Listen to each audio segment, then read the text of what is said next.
Whoa.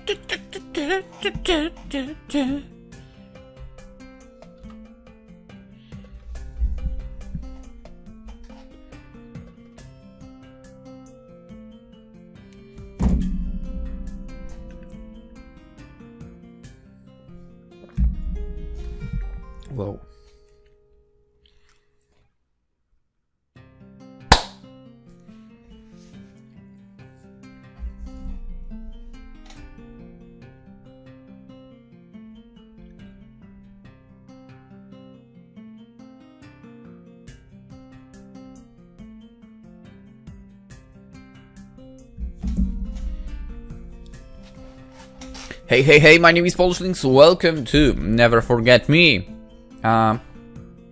So I looked on the video and the recording of the previous episode, and got the schedule back the way it was. So I guess we are getting everything as it should be later on. So there will be bonus of 28. And apparently, I guess it's what we get for Aaron percentage. Anyway, let's continue. I mean, yeah. I can't remember half of these yoga poses, names, but they sure make me feel better when I do them. Found a cool thrift store again. Movie was inspiring. One with nature. So many ideas. Okay. Wait. Creativity. Oh. Okay, so now I will reach my goals. And also my energy will rise, so that's great. Had so much fun, don't want this night to end, but it's already so late.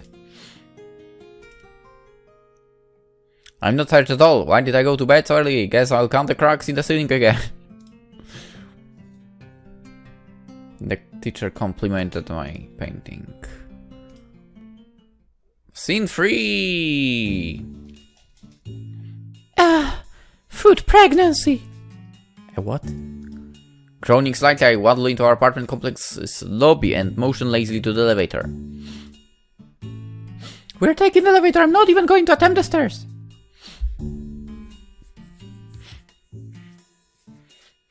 Aaron, a few paces ahead of me, hits the appropriate button and waits grudgingly next to the closed metal doors.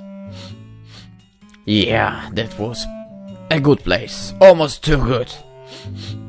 I don't think I've ever indulged in so much complimentary bread before. And that carbon mix they gave us to dip it in, what was in that? Tarragon? I'm not sure, but it was terra good. Aaron lifts an eyebrow and pierces me out of the corner of his eye. No. Not even chuckle. No, okay, no. I know it's getting up. I know what this means. This was a short freaking click. Those are flyers. I'm not moving. There are 9 other apartments in this complex. Someone will open. Anyway. Before I'm able to boo him, the elevator dings and its doors slide open. We both saunter in and Aaron taps our flow number while I lean against the back wall, breathing a small sigh of relief. Mi duele el stomaco. I have no idea what this means. What? Oh, that's right. You took French in high school instead of Spanish.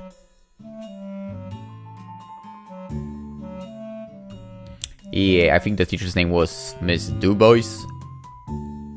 He used to complain because she showed the strange French fields in class all the time as opposed to actually teaching.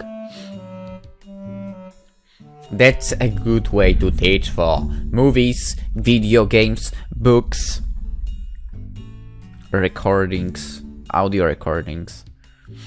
And I'm not speaking music, but like talking stuff. Yeah, whatever. Weird how I remember that. I close my eyes and lean my head against the elevator wall. We've known each other that long? Huh? We grew up in the same neighborhood, went to the same schools. Weird. Suddenly, the elevator halts to a stop, several floors before our destination. Alarmed by my eyes fling open, I shoot around a panicked look. The old elevator doors creak and then slowly slide open, making way for a new passenger. Abigail. Not you! Go away! Why are you here? We hate her. We hate her, by the way.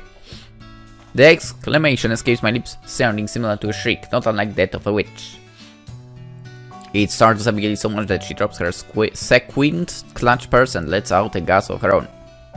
Aaron, on the other hand, Mary gulps in disbelief. When Aaron had his motorcycle accident and suffered a subsequent amnesia, Abigail, Aaron's ex, took advantage of his memory loss by trying to convince him that they were still dating. Yeah, what a bitch!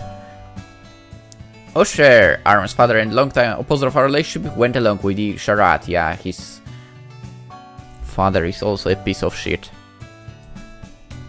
It wasn't until after Aaron regained his memories that the two came clean. The situation forced them to, of course, and Aaron Dyer resumed our relationship, with him proposing just a short while later. Aside from her brief appearance at our wedding, I distinctly remember her drinking away too much punch, getting sick in the bush outside, and having to leave early. I haven't seen Abigail since our reception. We stand in this triangle formation, none of us moving nor saying anything for so long that the elevator door starts to shut without Abigail having entered yet. Well, how about you don't enter? Aaron apparently regained his composure, thrusts out his arm and catches the door sensor, causing it to open again. What is wrong with you? Abigail quickly bends over and snatches up her purse, causing her form-fitting mid-thick length dress to ride dangerously behind the back as she does. I notice Aaron's eyes dart to her backside, then quickly pull away.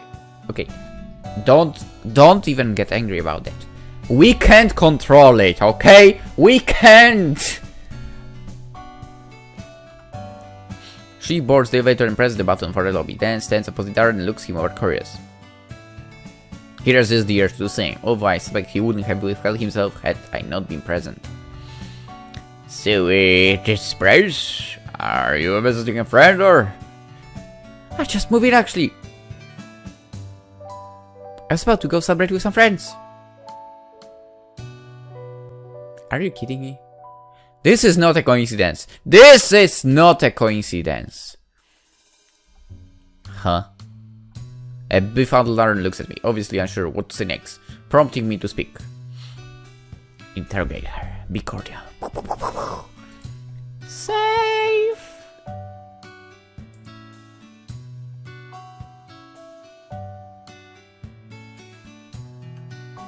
Why are you here?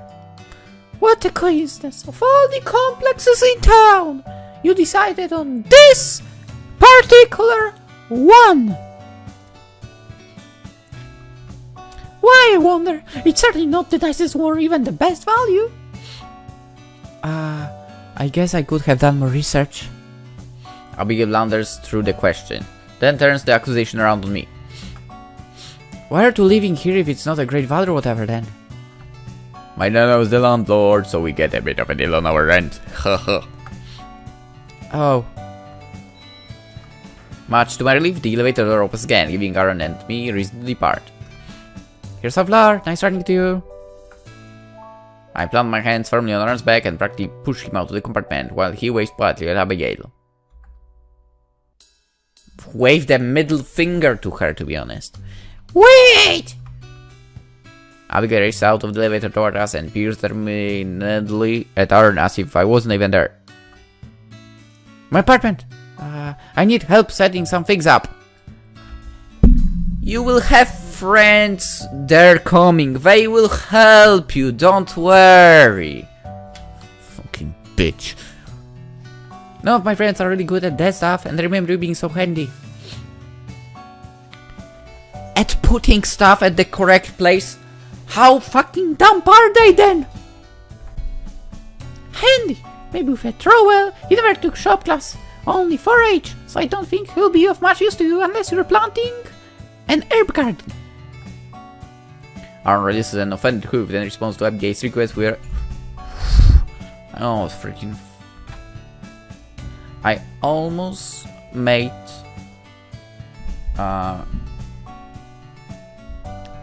this goddamn thing fall and spill tea. Almost! Anyway, he releases an offended hoof, then responds to Abigail's with resolute expression. I would gladly help Abigail. Thanks for asking, I can be very handy with... Given the chance... Oh, what is wrong with you, man? Why?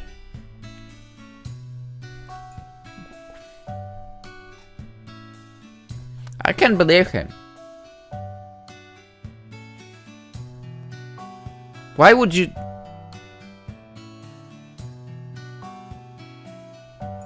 Damn. After all she was trying to do? Really? I snort. Where is this bravado coming from? He's a banker, not a handyman. His soft and callous hands were meant for a calculator. Thanks! I can't afford to pay, but I could make dinner in exchange. I'm perfectly capable of feeding my husband, thank you. Abby acknowledges me briefly with a grimace, then returns her shimmering eyes back to their fixed position on Aaron. Well then, I guess I should get going. I was already running late when I ran into you. She gives a girlish wave, then turns her back to us and presses the button for the elevator. Glad to finally be rid of her, my shoulders sunk a bit in relief as I press our key into the lock and enter it into the apartment. Thoroughly exhausted, I practically fall on the couch and compromise with my forearm blocking out the light of the overhead lamp above. That groggy post-meal funk overtakes me, but unfortunately my mind isn't ready to rest yet, especially after what just transpired. So, are you excited about our new neighbor? Yeah. What? I can't believe him. I can't believe him. I just can't. Should we switch routes? Like, you know, and always remember me. Yes, we ended up in a relationship, but on the way, it all broke. And now we continue with something else. I just can't believe him. Seriously, man, what is wrong with you?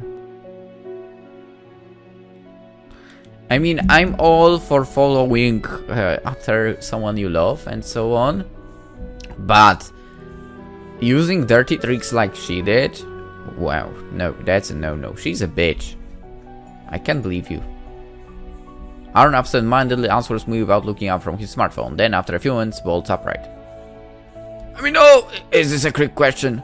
No, it's an easy question, you just answered very wrongly. No, I just want to know your opinion, that's all. And you're not going to hold what I say against me? Of course not. Well, I'd be lying if I said I weren't a little excited. Why for? Why would you be? We have a new tenant that's not of the wall crazy. She's crazy, yeah. Like a majority of the other neighbors we've had. Just slightly crazy, and possibly stalkerish.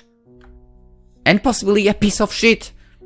I mean, I'm sure her moving here was just coincidence. No, it wasn't. Don't read too much into it. No, it wasn't. I give an incredible scuffle and across my arms in response. You know, people do change. You always think of the worst of Abigail. Of course I do. Come on! She showed us she's the lowest of low. And you know what? You're naive. Coincidence. Tch. Aaron furrows his brow and then, apparently lacking the energy to resume fighting, returns his attention to his smartphone. There's no way that Abigail's moving here is just coincidence. I mean, what are the odds? But if that's true, then that would have to mean she was keeping tabs on me and Aaron, right? Or at the very least, in contact with someone who knows about Aaron and I in great detail. Which means his father! I roll over so that I'm facing away from Aaron, who is now comfortably curled in the recliner. It's been nearly 6 months since we saw her at our wedding. I didn't even want her there, but Osher insisted that we invited her. And Aaron didn't want to disappoint his parents.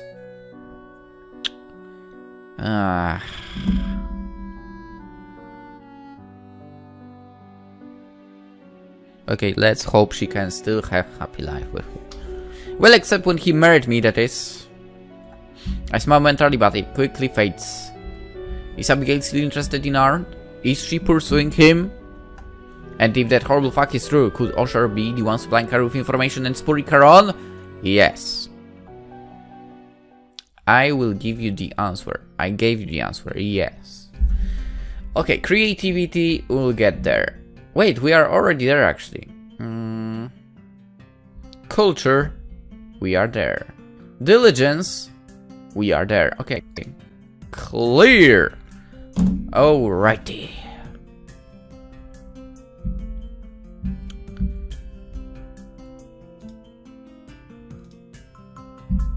Movie theater. Nature trail. Let's write, because we didn't write at all.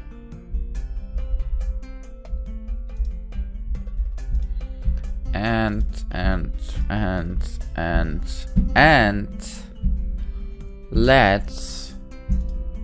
let's yoga. Go! So much fun! All the way to the top. A lot of words. A lot of words. A lot of... Wait. Why is this... like... glowing? Seems like romance might be an important... element for me. Huh. Okay, creativity to 26. In fucking 3 weeks, I'm supposed to raise it to 26. What? Okay, where is creativity?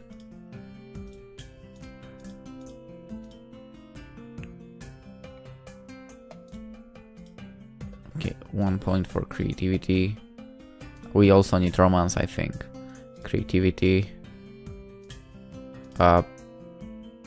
Apparently this gave us great creativity. How many points will I have now here? I gain 3 points only. Oh my god. If I drop like this, I will gain 5. 60. Okay. With this schedule, we can make it, but I need some place to rest as well. Damn it.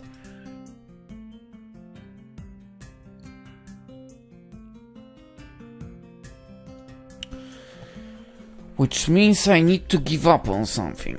I think I will give a little... No, I can't give up on you.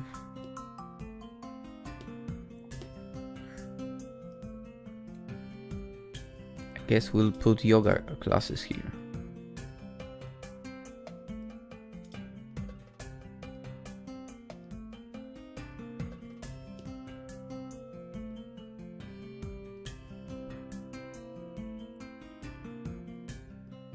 Or maybe no. Let's see how it will go like this. Whatever. So creativity 26. I will reach that goal, that's for sure. So much fun! So much fun! One with the nature! Ideas, okay. Met this incredible woman in the park who told me her life story. I'm going to use some of her experiences for my protagonist's backstory. And again met her. And wow, we met 3 women. Which is ridiculous. Okay, sure, one more time. Why not?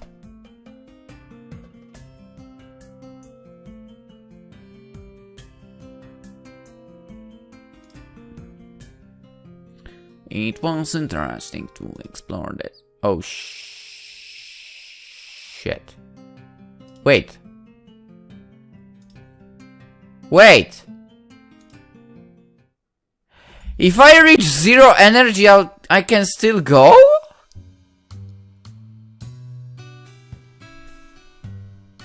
Wow! Wait,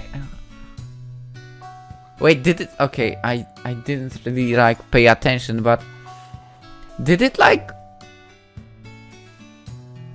still give me additional points despite being out of energy? Sorry we're late. I remove my coat and place it on the back of the chair opposite Osher, and then plop down. Aaron takes the seat next to mine. Glasses of water dripping with condensation await us, meaning that the waiter has previously come by at least twice. Osher's glass is nearly empty.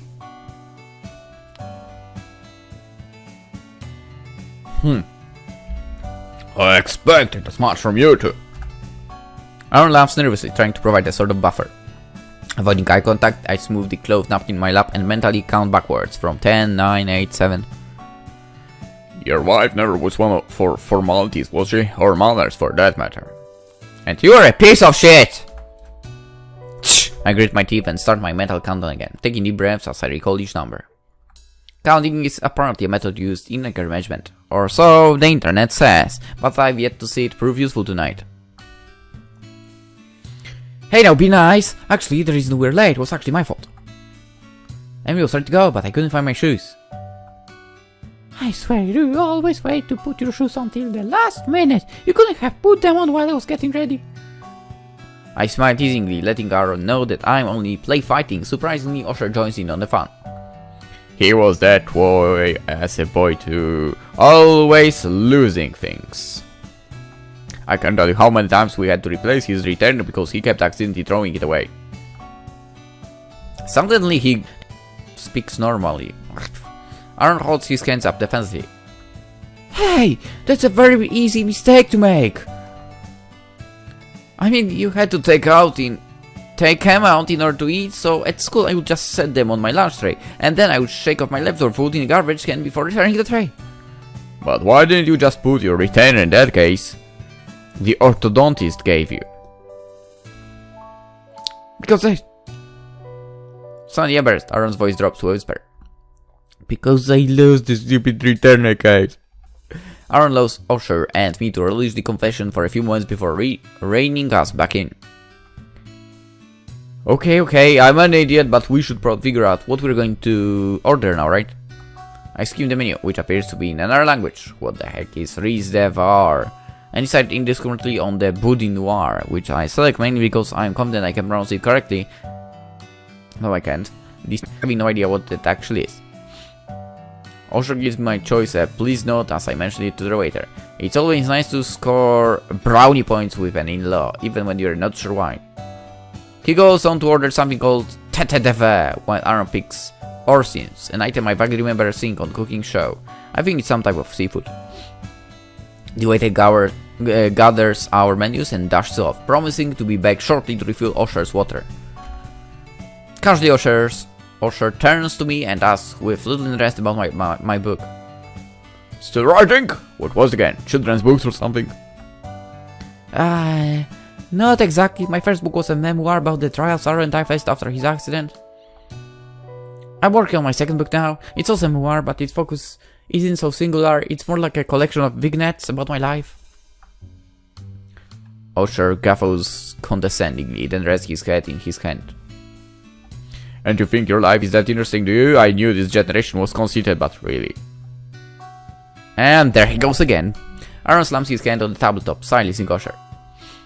Father, from what I understand, memoirs are quite popular in the literary world now. People enjoy reading about other normal people. It's more relatable than something like an autobiography of a famous person. Yeah, it is. Well then, is it due out soon at least? Well, that's the thing. My voice hitches, unsure how to tell Osher that I'm already 2 months past the original deadline. I feel like I don't know, short on experiences. Is it good to write that many interesting vignettes enough to fill a book? But you've done it once before, haven't you? Well, with that particular experience, there was a lot to write about. I mean, it practically wrote itself. My shoulders sag and I crumpled slightly, running a hand through my hair as I continue. But this book is simply about me, and it's hard to pick which parts of myself I should write about, I guess. Like which parts are worth writing about. Oh, so, Arn is off at work while you pitter away at home trying to immortalize yourself in a book. What a piece of shit you are, man. My mouth drops open, shocked by cruelty of his words. Arn too seems at a loss for what to say. Defend yourself, or drop it. You know what, man? Fuck you! Defend! Don't! I pause, taking a moment to collect myself. Don't say it like that! Like what? Like what I'm doing is not work! Do you know how difficult it is to analyze your life? To dredge up old memories and put them on paper? It's not fun! Sometimes it's painful! Painful?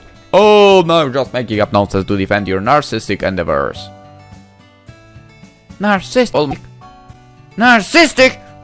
By now, all my composure is lost. Patrons at nearby tables go revoltingly at the improper levels to which I've raised my voice. Was it narcissistic when I wrote about how nosily depressed I was? That the man I loved no longer remembered me and it looked like he was going to leave me for someone else, some piece of shit, by the way, would I like to point out? What about the deep-rooted insecurity I tackled in chapter 2? You know, the voice inside my head that told me I was good enough for her and I should just let that thing between him and Abigail, the piece of shit, happen. No, that's called honesty. It's when you bury yourself, the good and the bad, for others to see and hopefully learn from. And you know, the world would be a much better place if we were all a little bit more honest. But no! Society is all about attaining perfection, but it's just impossible, okay? Impossible! I have a hand wrapped tightly around my and I look to see Aaron smiling gently beside me. He mouths the words down, but his eyes carry tender reassurance that soothes me he's on my side. It's just so hard to make yourself vulnerable like that. I'm writing because I want people to learn from my mistakes, not because I think I'm this great person. Some days I really consider quitting, but then what would be the point? Writing about my experiences and sharing them with the others gives them purpose. Otherwise, all that stuff, it would just be meaningless. She's really, what's the phrase, bleeding for her art.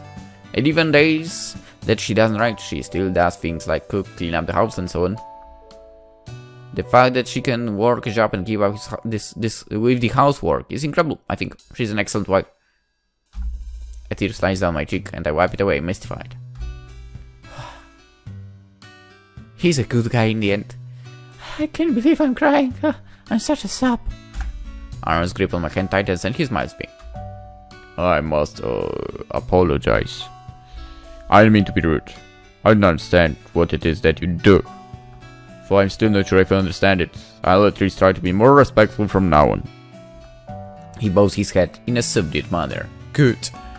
If Aaron approves, then I must do. It's right, you must! Okay. I'm curious. 0 energy. Can we keep going? Creativity 26. Creativity 20. Okay, let's see. Will it work?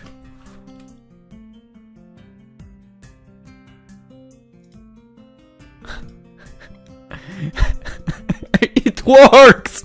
Woohoo! Oh my god. Why bother with saving up energy? Clear. Alrighty. 2 yoga classes. I'm supposed to do this in 1 week. Okay. Energy and okay.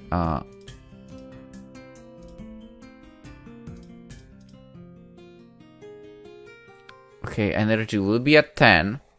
Now, if I could do something.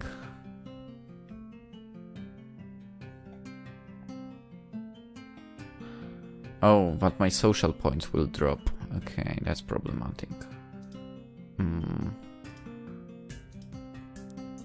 Let's do it like this, because somehow the social points will still... Oh, shit. Okay, like this. Energy up, social will drop by 1, it's fine.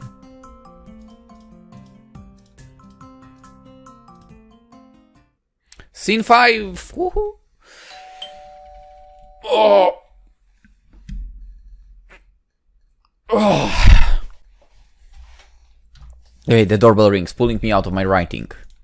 I close my eyes and rub my temples as I attempt to retrace my thoughts. Okay, I'm pretty sure I wasn't writing about chocolate, but that's the only thing that's coming to mind. This conundrum can only be solved by eating a piece of chocolate. I click the save symbol in the corner of the document and then scoot out from behind the desk. As I reach for the door handle, I am stopped by noise which causes my stomach to lurch. I just want to see if you had any sugar!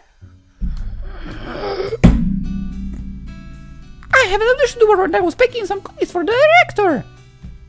Then give them to the director! I realized that was a proper auditioning etiquette. No, it's not. She's just a poor actress. And he's trying to buy her way there. Well, if it is you want to get cast. That's all cookies for one person. Most people don't bring cookies, but I do, because I want to get cast. Told you. She's not a good actress. Okay, I'm sure we have some sugar. Here, the kitchen is this way. The sound of their shuffling feet are quickly drowned out by the own beating of my heart. And she couldn't just go and ask sugar to the neighbor that lives on the same floor. She had to go here, right? She's here alone with my husband. Well, not really alone, but she thinks she is, and that's what's important. If she were going to attempt something, now would be the time. Should I stay hidden and see what develops? Or maybe I should make my presence known to ensure that Abigail doesn't try anything dubious. Papa, you know what? I'm gonna go loud. Boop! I ain't letting that harlot anywhere near my man, girl. He's taken back off. I head into our apartment's tiny kitchen. Abby, where are you? I thought we were alone. You were wrong! She looks accusingly back and forth between me and Aaron.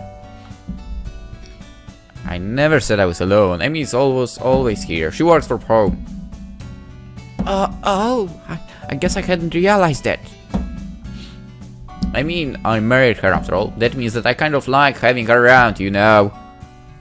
Yeah, Abigail, he married me. Holy matrimony, unbreakable vows. That mean anything to you? No, to her no. Whoa, where's this coming from, Amy? Aaron and I returned our attention to Abigail, piece of shit, who is now fleeting away excess moisture from the corners of her eyes. I mean, sorry! I just wanted some sugar! But not that kind of sugar, right? No, you want it. I have to leave! Abigail cuts me off abruptly. Her tone is sharp and piercing, and she allows her tears to flow freely down her face now. She exits the kitchen, leaving the aforementioned sugar behind, and months later I hear the front door slam behind her. She didn't want the sugar for the cookies, or whatever she was making. Look at what you've done! The good thing! Damn it! What have I done, huh? You've upset the poor girl. Poor. She was crying at me, crying! In this case, it doesn't matter, Amy. You've done the right thing! Yeah, like those tears were real. She probably learned how to do that in some acting class. She's an actress, sweetie. We can't take actors' tears seriously. What? That's awful. She's a human being. I mean, you're awful. No. Honestly. No. No. Ha! I am awful for kicking a home wrecker out, really. Don't use that word. This is a really weird time for people of her age. What? What? She's probably just confused. What is she, like 14? 12? That she's confused? You're the same age! We're all the same age! But we're in a more mature stage of our lives, and we should act more maturely. What are you talking about right now? Oh, don't give me that crap. This is the girl that took advantage of you when you were in hospital, remember? You had amnesia and she tried to convince you that you two were still together despite the fact that you were with me. That's evil! So she's made some mistakes, but what? Well, that was in the past. People change.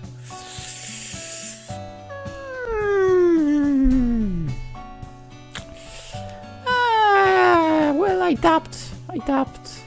People don't change that much.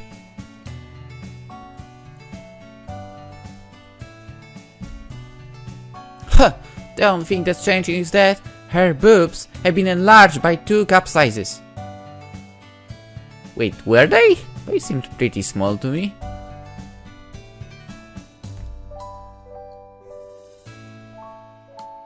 I mean, on the other hand, what's completely flat and still enlarged? Oh, okay, not okay. It's 2 cup sizes. Makes sense. Got it. Never mind. If it was, if she said twice, it was enlarged twice, 2 times. It wouldn't make sense. Yeah, but never mind. What? Why are you talking about her boobs all of a sudden? Don't tell me you haven't noticed! She started getting boob jobs since we saw her at the hospital. Well, I wasn't going to mention it. It's hard not to notice really. What? Okay, but still, to be honest, she seemed flat to me. So you did notice? Well, of course. How dare you! I don't understand what's going on here. I do. I'm not going to be polite to some home-wrecking tramp with silicone breasts. Nice. And with that, I storm out of the kitchen and lead to the privacy of my office, where I sulk for the rest of the evening. Remember, fake breasts are the worst. And that's a fact. Small, big, doesn't matter. As long as they are natural, it's great. I tossed and turned that night, unable to quell my perturbed thoughts. Aaron's behavior earlier, it was too. I don't know, courteous is that word I'm looking for. I hate Abigail. Same! She's a selfish, lying piece of narcissistic scum. I dislike her so intensely that it's to the point where I'm incapable of being even remotely kind to her. It's just impossible. So why doesn't Aaron feel the same way? If anything, he should hate her more than I do. She took advantage of him when he was at his most vulnerable, bedridden in a hospital with a memory like Swiss cheese. And yet he seems to be more than tolerate her. He even defended her for goodness sakes. It's like saying, oh, that Hitler guy? I know he did some bad stuff, but he was in just a weird state of life. That's like, oh cool, yeah.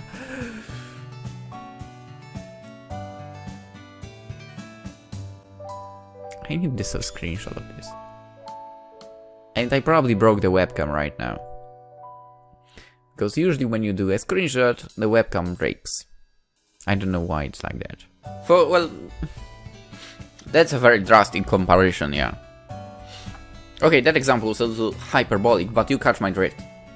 The fact that he doesn't hate her almost makes me think, no, it couldn't be. At least it better not be. Could Aaron still have feelings for that bitch? Well, I sure hope no. But maybe. Well, Diligence 45. Are you kidding me? Dude! We have other stuff we have to concentrate on. And 3 weeks. Okay, I need to get 5 points a week for that. Oh my god. Anyway, let's end the episode here.